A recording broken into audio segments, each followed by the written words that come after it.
other breeds from other countries that are not originally from this region, but that's true of most breeds of dogs and really anything. I mean, horses, sheep, whatever, if they can cross and there's opportunity, that usually happens on its own anyway. So, but yeah, I think that as long as the dog is functional and able to move and able to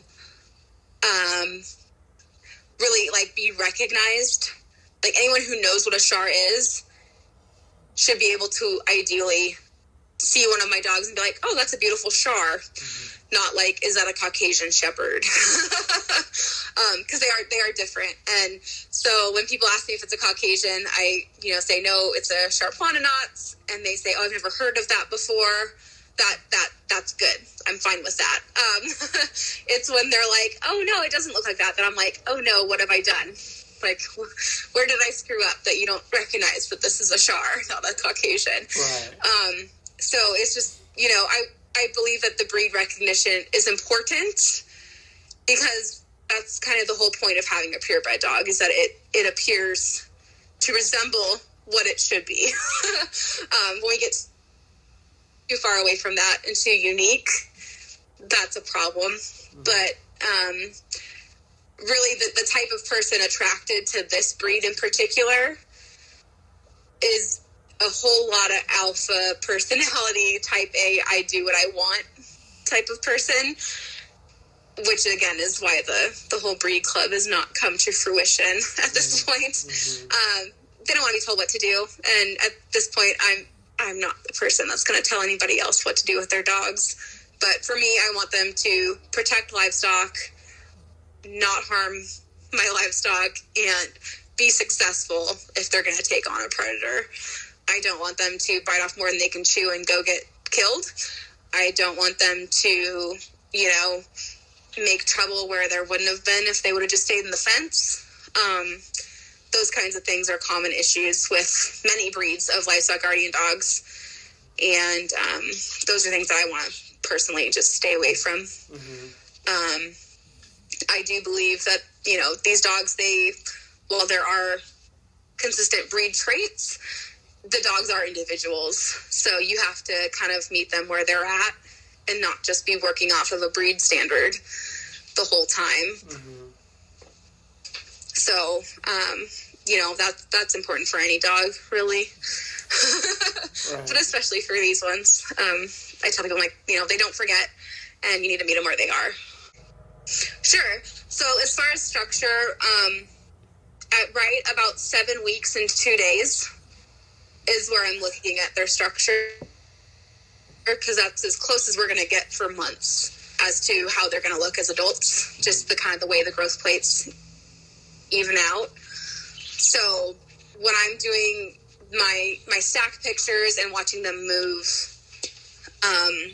that's when I'm checking them to see how they're going to look and how they're going to, finish out when they're grown.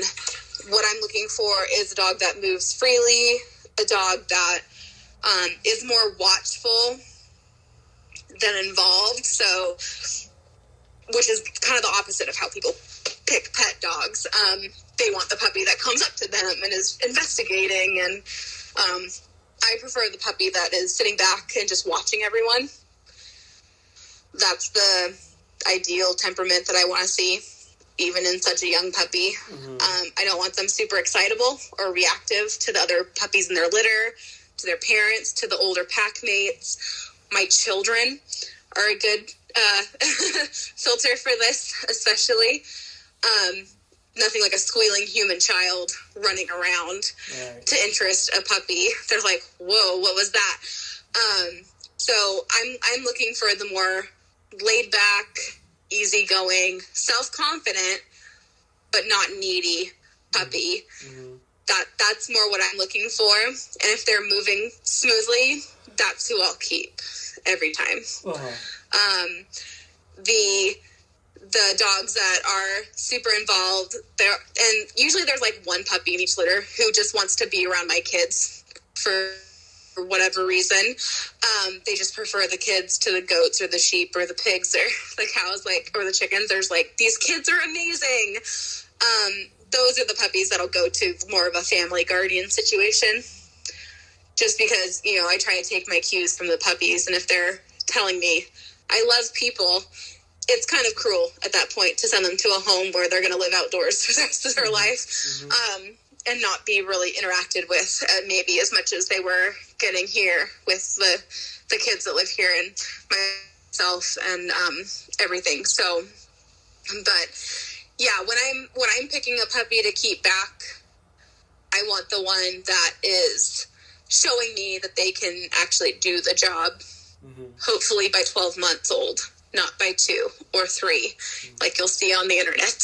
I want the dog that's more mature at 7 weeks old than my 6-year-old human child is. Like, that's the dog I'm looking for, because those are the genes that I want to perpetuate. I don't want to perpetuate problems and stress for future generations. So it's not my goal, you know. So breeding them is a responsibility that is not taken lightly. So if this isn't the best puppy in that whole litter, probably shouldn't be bred. Like, and that's okay. There will be more. So yeah, that's what I look at. Color, really, honestly, to me, I could have a random brindle puppy pop in there, and as long as I, you know, confirmed with DNA that the parents are the parents that should be, not that something weird got in there, I'm fine keeping the off-color puppy.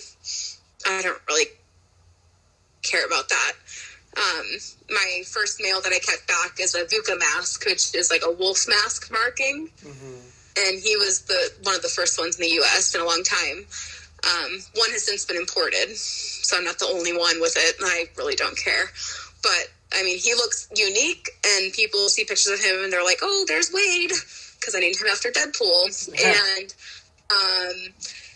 you know, a lot of people assumed that I picked him because of his markings. But if you look back at his puppy pictures, he didn't look like that. When he was a puppy, I had no way of knowing that this is how he would turn out. That's part of the fun with these more, you know, old school traditional breeds. Sometimes they do weird stuff, and he definitely did. He's gorgeous, but, you know, it's a little different for sure. So, but yeah, that was not a key factor at all. He did not look like this when he was 7 weeks old. And he was actually the only male in that litter, so that was also weird. It would have been better to keep a female back, you know? Right. But I kept the male because I liked him best. So any breeder would know, like, you really want to keep a female back. Like, yeah, whoops. Yeah. Like, he was the better dog, so he stayed. Yeah. So, yeah. Just how it works sometimes, you know? Definitely. So could you talk about, like, the differences in how they protect the livestock compared to, like, your Anatolian Pyrenees crosses and your Anatolians? What are some of the different traits as far as when they're actually confronting the predator? So the Shars are more, like, they will go cuddle with babies, but they're not really in there cuddling with, like, the older animals. None of my dogs really do go impose themselves, like, in the barn and just integrate into the pile. They're my dogs. And that's probably on me for how I train them. I don't want them in the barn. I want them outside the barn smelling something if it's coming up. I don't want them shocked, you know, when, like, oh, there's a wolf outside the door. And they finally get a whiff of it when it's that close. So my dogs, they find high ground. The Shars are really good at finding a high ground perch and being able to see over the maximum amount of space. They are pretty dutiful. They do their rounds, but they are, you know, they're a little more aloof than most people think. You'll see, like, pictures on Instagram of the Great Pyrenees cuddling with lambs and cuddling with adult cows and horses. And while they make great pictures, I just don't have my dogs work that way. And I don't know that that's a breed characteristic. I've got friends who run Shars up in Canada. Their dogs will get in the middle of the sheep. Like a couple of them will be in the sheep piles when they're all bunched up at night. But there will also be the ones working the outside.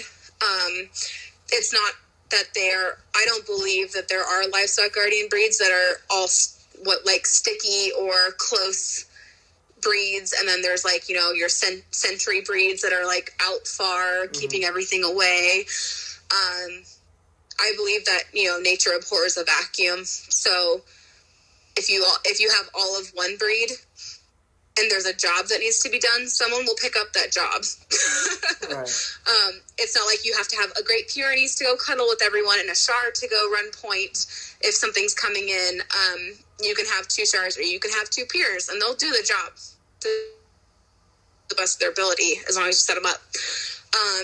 When it does come down to, anything moving in, the Shars are the tanks. So they're the ones with the super, super high pain threshold as a general rule. And they also will gladly go take some hits to get in their licks first. My Anatolian Pyrenees I call her about a mid-soft temperament.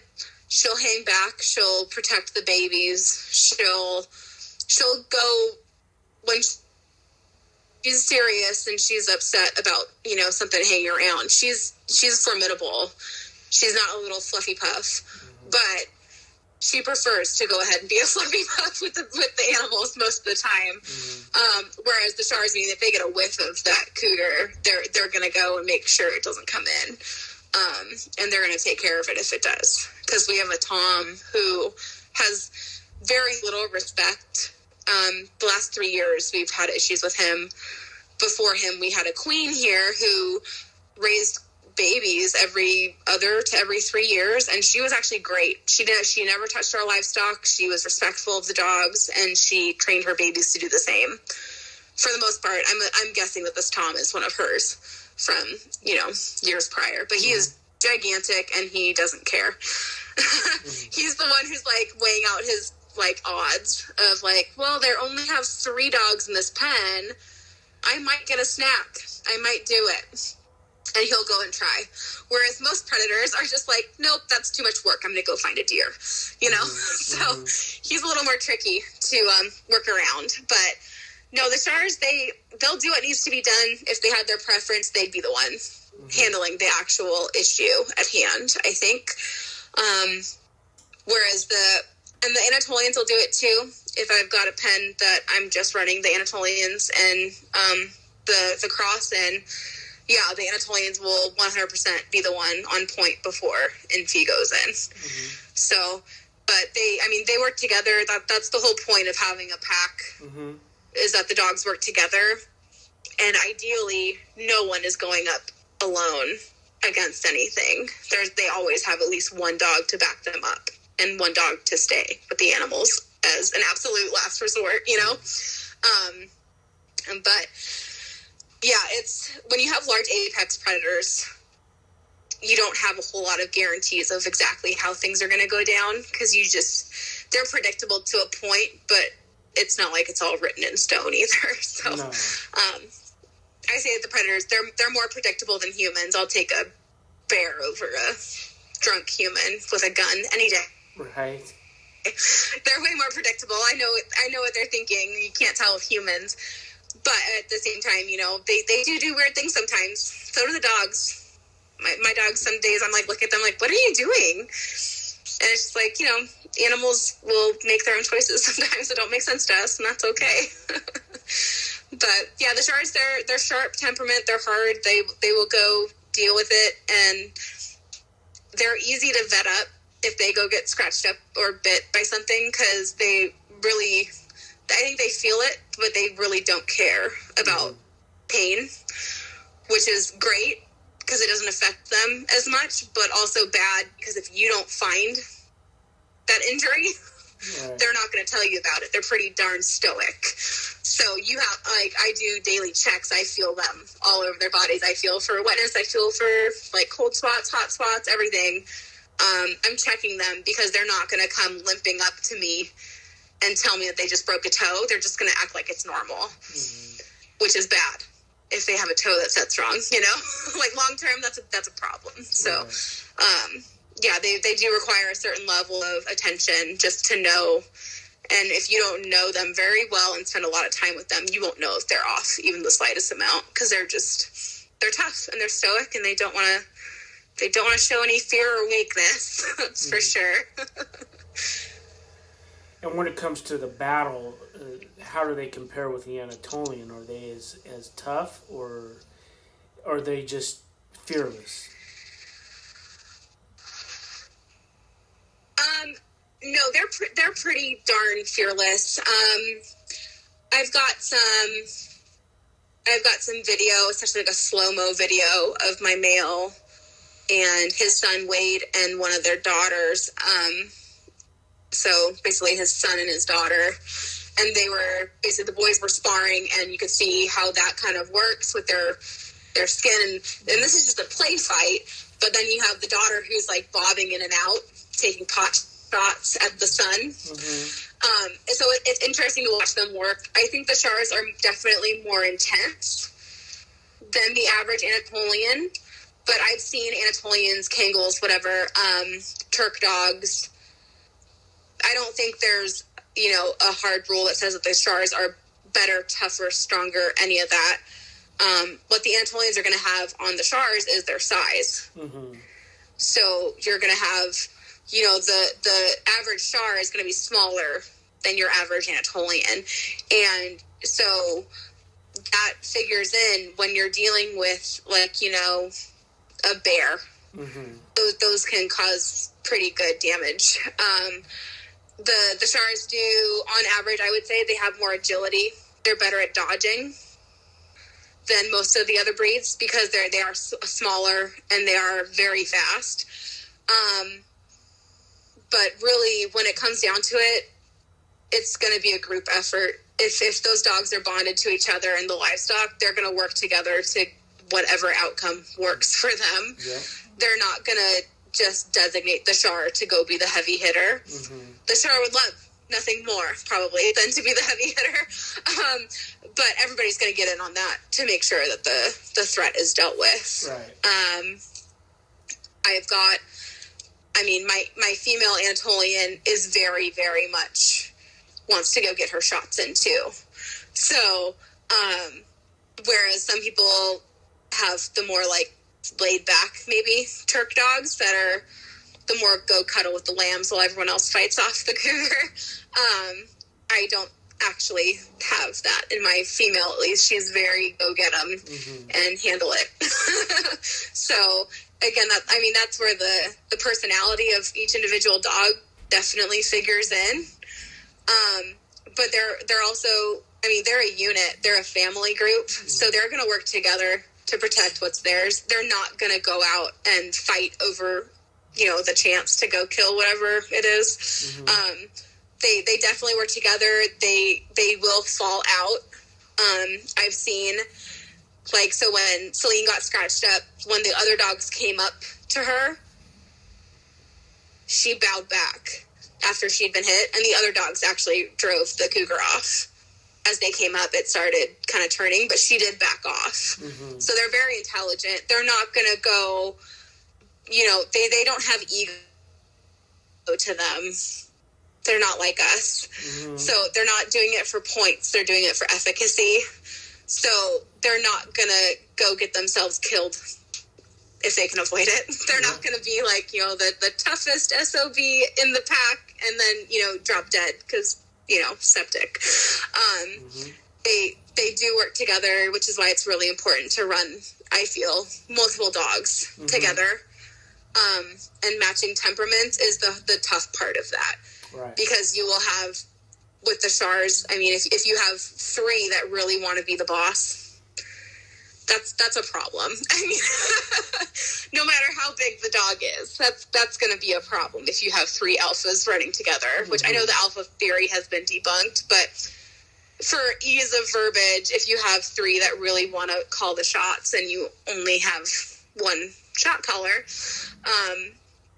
you just have a lot of turmoil in the family. Mm-hmm. And that's never the goal of any dog owner. Right. So then you multiply that, times the force of 300 plus pound dogs. And that's trouble no matter how you spin it. So, but if you can get to a point where you have 3 or 4 of these dogs that work together, like each other, and are functional as a group, there's not a whole lot that's going to happen to your livestock, mm-hmm. in my opinion. If you have, a cougar with kittens and you have just really heavy pressure, obviously that's going to be problematic if you don't have enough dogs to make your animals look like they are not opportunity. But really, a lot of people want to just have one, mm-hmm. and it doesn't work unless the biggest predator you have is like a one single coyote, mm-hmm. or maybe some like raccoon families or a fox or 2. Mm-hmm. Having one dog out there is setting yourself, your animals, and the dog up for a rude awakening at some point or another. Because, mm-hmm. That's where we get the dogs who roam. That's where we get the dogs who bark incessantly because they're compensating for being alone. They want to sound like they're tougher. We all know people like that. Yeah. So the dogs do it too. If you have a lone dog out there, they're going to just be like, woof, woof, woof, woof. And that's when we get a lot of Pyrenees, they just bark all the time and they roam. I am always reserved to believe the, stereotypes about dog breeds, because mm-hmm. most of them are entirely management based, mm-hmm. whether it's, pit bulls are dangerous or, anybody who's been bit by a dog probably thinks that breed is aggressive and mean. It's usually, it falls back to the human, in my view. Mm-hmm. Like, whoever owned that dog or trained that dog or handled that dog, which oftentimes is us, mm-hmm. That's the more what the behavior is reflecting than the dog or the breed itself, especially. Mm-hmm. There are definitely bad things that travel in lines, especially in the guardian dogs. But at the end of the day, it's up to the people to take responsibility for what we've done. Mm-hmm. And dogs are 100% our business. Like, we created them and we manage them actively, hopefully. Mm-hmm. So if your dog's doing something you don't like, check the mirror before you get mad at the dog.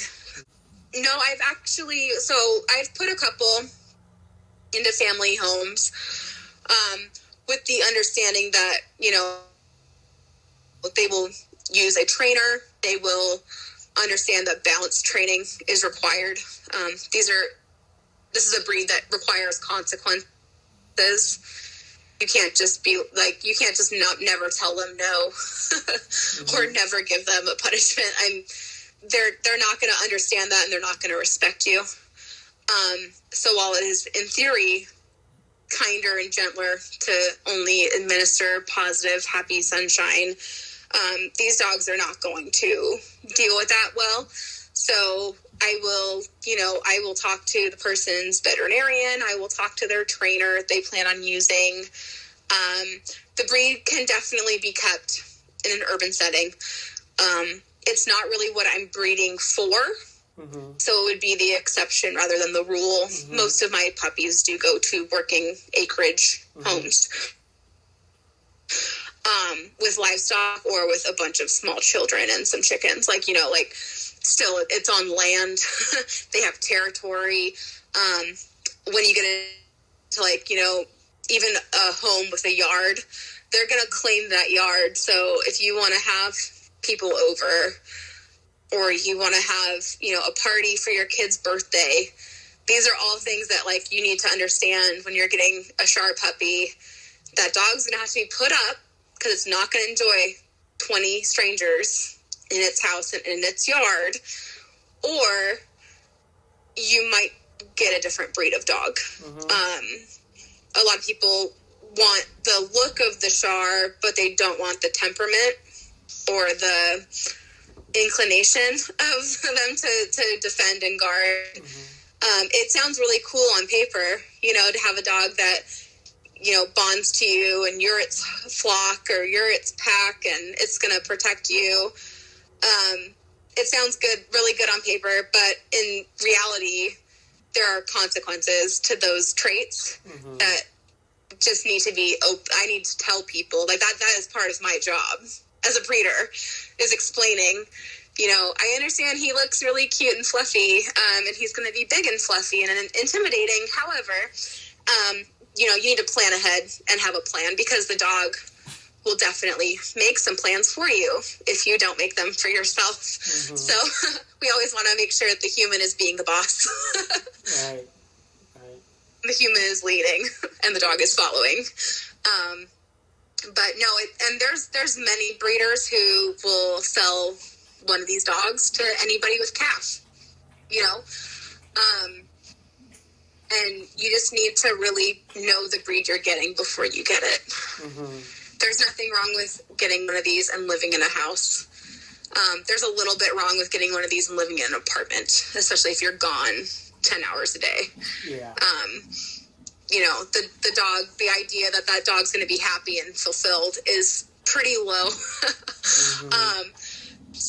But of course there are enrichment options. There's a lot of good stuff out there, right, that you can do for a pet dog that's a working breed.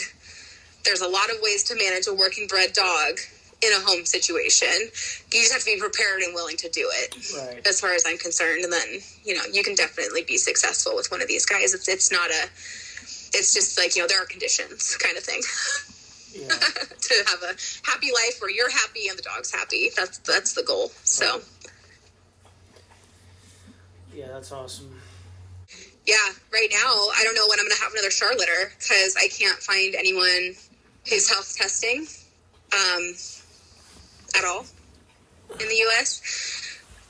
And then with COVID, even importing, new lines right now is really, really, really tough.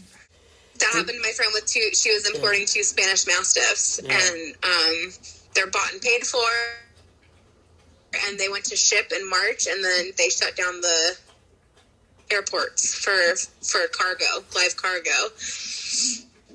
And now, same with the Filas, they're going to be so heavy. Plus, right now, if you can get them into the country, you're looking at $3,000 for shipping. That doesn't include the animal. That's just shipping. Like, you have to basically find a broker willing to work with you, and then you have to bribe people to get a dog into this country right now. And that doubles, triples, whatever. It raises the price significantly to the point where it's really not feasible unless you are independently wealthy and you just have dogs for fun, But those of us that have to try to balance our books at the end of the year are just like, I can't do anything this year. Like, I'm hogtied here. Can't bring in anything. Can't send anything out. Like, what it is what it is right now. So it's rough. I am probably moving more towards the Anatolians just for that reason. They have a club. They have people who actually give a shit and are health testing them. When you have a dog that's over 100 pounds and you say things like, oh, I know that he has good hips, I don't need to x-ray him. I'm just like, how do you know? Like, do you have x-ray vision? Because hook me up. But, people just don't want to spend the money, it seems. Yeah, what I get it. Like, pen hips are $400 a dog. Okay. So, but I've health tested my dogs, and now I don't want to play that Russian roulette, to try to get a dog that might work out. It might be perfect, and it might not.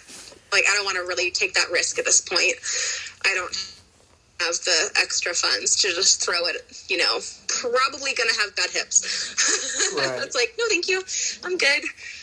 But no, I've got 2 really, really nice Anatolians now. I just picked up a male, so that's where I'm probably heading. You're looking at people who, if they're using the dogs for work, they bought that dog as an investment in security, for their property, for their animals, for their family, for probably their livelihood of their stock animals. And then you look at, okay, well, they invested 200, 500, 1,000, 2,000, whatever, in that puppy. Mm-hmm. And they've invested the time and the food. And then they're like, okay, well, I have the opportunity to get that investment back by breeding it once. Uh-huh. Are they more apt to throw an extra $1,000 to see if they can get that investment back mm-hmm. ethically? Or are they more apt to just go ahead and breed one litter and call it a day? Or if they breed one litter and, they have a good demand, do it again. Yeah. Again, without throwing more money out the window. And it makes sense from a pragmatic, logical standpoint. It does make sense that people are not wanting to health test their working dogs. Mm-hmm. From my perspective, the reason I do it is because I don't like surprises. Right. If I have a dog that's gonna, get hip dysplasia, osteoarthritis, have issues that affect its daily life and its workability and its function, I want to know that's coming down the pike, right? Like, I want to know. I'm also a bit of a nerd, so I like the DNA panels. I like knowing, your ALT is a little low naturally, so if we ever get a complete blood count and your ALT is low, you're not actually sick. That's normal. I like having that information. Not everyone needs it, and not everyone appreciates it for what it is, the way I might. So I do understand, especially with the working line dogs, why people would be like, he's fine. He does the job. That's all I need to know to breed him. Yeah. So I get that. The problem comes in for me when people, just breed and breed and breed, and then we don't have any data points to look back on and be like, okay, so half your puppies you're turning out are dead by 5 because they can't walk. Right. That's a problem. But by that time, the horse is out of the barn. Yeah. And maybe those parents aren't even working anymore because they got injured, or they had, hip dysplasia pop in, or whatever else. They got, work injuries are a real thing with these dogs. They can get hurt and they can have complications or even die from them. Mm-hmm. So from that perspective, it's like, I want to know if there's any reason that this dog is not going to live a happy, healthy, productive life. Mm-hmm. I want to know that. When people look at breeding dogs, if you're just breeding a dog to get your investment back, that's very farmer mindset. That's very, base level, logical. I get it. Mm-hmm. But when you're breeding to actually improve the dogs, to improve the quality of the dog, the breed, if you're breeding purebreds, mm-hmm. if you want to make improvements and actually move forward, if you're not considering health one of the areas worth improving, what is? Mm-hmm. Yeah. Exactly. I mean, are you looking for more color? Do you want more white? Do you want a white blaze on their nose? Is that what you consider improvement? And everybody's different, and you really can't tell people what improvement means. I can't define that for someone else. Yeah. As much as I would love to, I can't go around pointing fingers and saying, this is what you need to do. They don't like that. It's the weirdest thing. Yeah. So, I mean, at this point, I want to support other breeders that do that work. I want to support the people who appreciate science and appreciate that, yes, we can move the dogs forward and improve upon them. Not 100%. Health testing doesn't guarantee that every single puppy is going to be healthy and perfect. That's not what it's about, though. It's about overall improvement. It's not about... Just like the Pied Piper leading the rats. Keep playing your tune while your walls get fat. You're nothing but a puppet in a three-piece suit. You're